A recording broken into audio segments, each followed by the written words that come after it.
Inihahanda na ng malawakang rehabilitasyon sa Visayas. Ayon sa Department of Budget and Management, tinatayang 105 bilyong piso ang gagastusin sa mga sinalantang lugar, partikular na sa Tacloban. Para sa detalye, narito ang ulat ni George Bandola. Titiyakin ng Department of Budget and Management na tama at detalyado ang paggasta ng pera ng bayan para sa rehabilitasyon ng sinalanta ng Yolanda.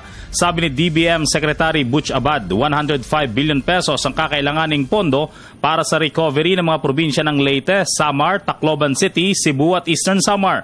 Available na raw ang pondong ito at kailangan lang tutukan kung paano ito gamitin ng national government agencies, mga LGUs at mga private sector na papasok sa rehabilitation services. Manggagaling ang pondo mula sa President's Calamity Fund at ang itinakda ng General Appropriations Act of 2014.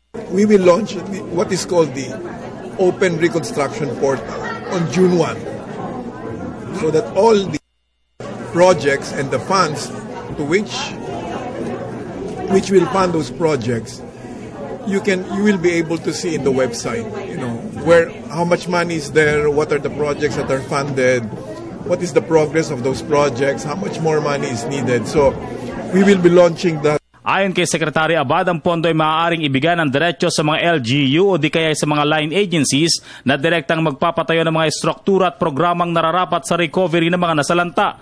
Pero ibabase lamang ito sa post-disaster needs assessment. Capacity is both yung marunong silang gumawa ng program of work, marunong silang mag-implement, at they will be able to monitor and report the developments of the projects.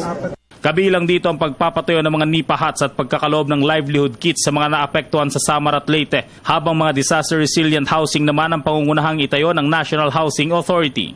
Masiglang binibigyan ng pansin ay ang agrikultura, and gaya ng sinabi kanina ni Governor Petilla, nakaani na sila, ganun din ang sabi ni Governor Tan, nakaani na sila sa base, and so they're planting again. So that's the medium to long-term livelihood recovery, kasi talagang ito ay agricultural area. Talagang importante makapili tayo ng safe na lupa. No?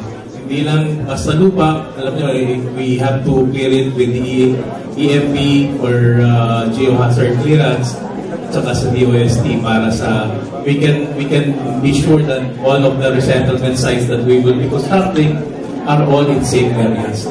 Para sa Telebisyon ng Bayan, George Bandola.